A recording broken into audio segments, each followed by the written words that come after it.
importantes de también subrayar.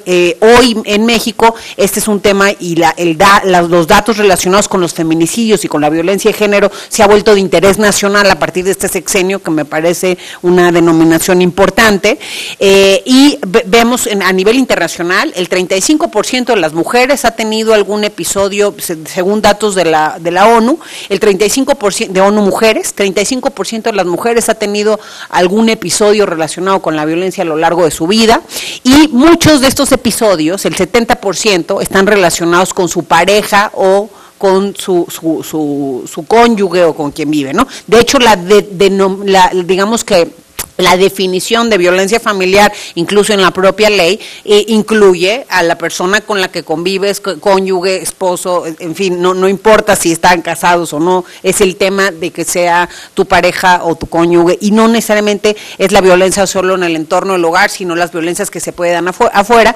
Relacionado con esta violencia familiar, vemos hoy que en México mueren 9 asesinatos de mujeres diarios. Vemos que el 66% de las mujeres en México, con datos del INEGI, del ENDIRE, vemos cómo han sido también violentadas en algún momento de la vida, ya sea en el último año o a lo largo de la vida, y casi el 50% de las mujeres también reportaron haber tenido en algún momento algún tipo de violencia por parte de su pareja, otra vez, o cónyuge, ¿no? O novio.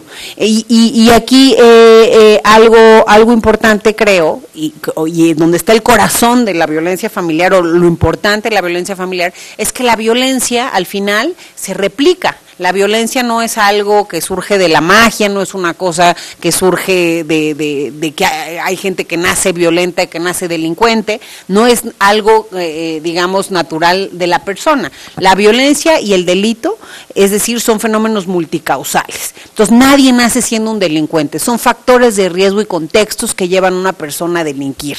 Y eso es algo muy importante entender de las políticas públicas, porque no hay el enemigo, como en algún momento se trató de poner, ¿no?, la etiqueta de vamos contra el enemigo delincuente. Ese no es el enemigo es el contexto que hizo esa persona delincuente. Ayer estuve en un foro en el INACIPE y les contaba yo la historia de varios de los jóvenes en conflicto con la ley con los que estoy trabajando. Entonces les decía, por ejemplo, la de Juan, ¿no? Juan es un chico que pues, no conoció a su padre, con su mamá vivió hasta los 7 años porque vivían con muchos familiares y había mucha violencia, incluso le tocó violencia sexual, entonces se fue a vivir a la calle desde esa edad, trabajó en empleos poco remunerados desde esa edad, luego tuvo contacto con las drogas, estaba en la escuela, pero según él dice que no le gustaba porque también había violencia, y al final lo terminaron, como obviamente él ejercía también cierta violencia en la escuela por el contexto del que venía y replicaba una conducta, pues lo terminaron corriendo de la escuela, entonces ahí seguía viviendo a la calle,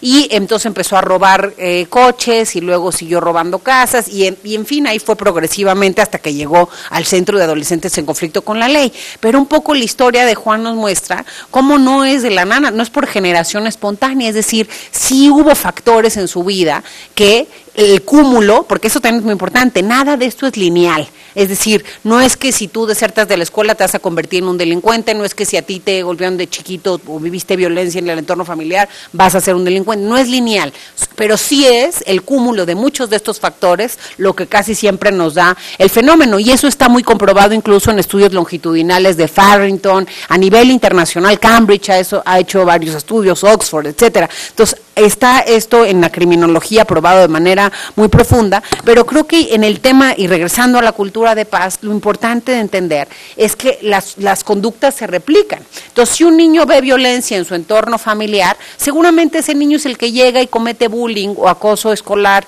en la escuela. Y ahí también, y entrándole yo un poquito al tema de políticas públicas, tenemos que tener un entendimiento más integral. Lo peor que le podemos hacer a un niño que va y comete violencia contra otros niños en la escuela es correrlo, que además ese es pues casi su futuro, es casi lo que pasa hoy en nuestro país. A esos niños más complicados, justo porque vienen de contextos y porque no mágicamente se comportan violentos, sino por toda esta réplica que estamos viendo cultural y vivencial, se tienen que más bien tratar de manera diferenciada, porque su contexto es diferente. Entonces, para tener, digamos, una equidad en la educación de esas personas y que realmente logremos que logren mejorar su conducta, pues esos niños hay que trabajarlos con terapias cognitivo-conductuales, hay que trabajarlos también incluso a lo mejor atendiendo el entorno familiar, es decir, hay que verlo de forma más global. La violencia, si hay violencia en la familia, eso se replica muy seguramente en la escuela, en el trabajo y en la comunidad, porque uno replica lo que vive. Entonces sí es muy importante, y con esto quizás cerramos este bloque, es entenderlo desde esta perspectiva mucho más integral. Y también algo muy importante, y a mí me ha tocado trabajar mucho este tema de violencia de género, ¿no? Y siempre cuento una experiencia que me tocó, y también en algunas cuestiones de género, de reproducción, por ejemplo, trabajaba yo para la Organización Mundial de la Salud, y me mandan a Colombia porque había un poblado en Colombia que las mujeres estaban teniendo muchos hijos, entonces querían trabajar todo el tema de control natal, etcétera, a partir de la concientización de varios talleres y estrategias que tenía la Organización Mundial de la Salud. Entonces fuimos a trabajar con las mujeres durante un mes, perfecto, súper conscientes las mujeres, entonces terminamos permeando, digamos, el conocimiento en las mujeres, pero al mes ya me regresé, yo estaba en Chile, y al mes me llaman, ¿no? Tienes que regresar otra vez a Colombia. Oye, pues ¿qué pasó? No, es que algo salió mal. Claro, regresamos, y por supuesto, lo más importante en todo esto es trabajarlo desde las dos perspectivas. Siempre en los foros de violencia de género, etcétera, está lleno de mujeres, y la verdad lo que necesitamos ahí son hombres, porque necesitamos también a la otra parte. ¿Qué es lo que había pasado en Colombia? Como las mujeres se querían cuidar y usar condón con su esposo, etcétera, pues las empezaron a golpear a todas, porque ellos no estaban capacitados y ellos no estaban concientizados de lo que estaba sucediendo. Había que sensibilizarlos también. Y en el tema de violencia familiar de género es lo mismo, hay que trabajar, y de verdad es un tema bien complejo en nuestro país, porque incluso hay muchos lugares que por usos y costumbres hay un tema que está detrás de machista, violento, etcétera. Entonces sí es muy importante a partir de, y esto también es fundamental, trabajarlo de abajo hacia arriba. No es lo mismo lo que vamos a hacer en algún poblado que tenga sus usos y costumbres propias a lo que vamos a hacer a lo mejor en una ciudad, en un lugar urbano, es muy importante que las estrategias estén a la medida y que lo primero que consideren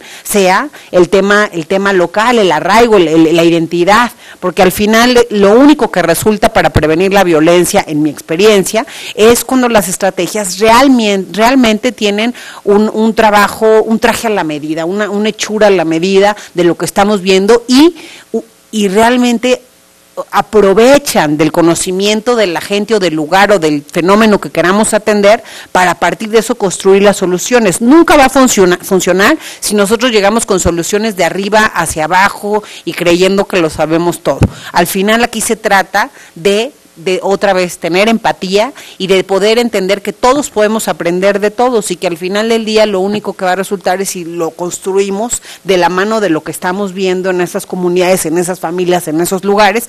Pero sí me parece que hoy más que nunca el tema de violencia familiar tiene que estar al centro de las políticas públicas. Es un tema complicado de tratar, por lo que les decía, muchas veces nos da pena denunciarnos. Más, hay una encuesta del INEGI, Lendire, en donde preguntan muchas cosas y la gente normalmente, la verdad, contesta lo que está bien contestar, no necesariamente lo que a lo mejor hace o lo que realmente piensa. Pero aún así, en esas preguntas sale, oiga, ¿usted cree que pegarle a una mujer está bien?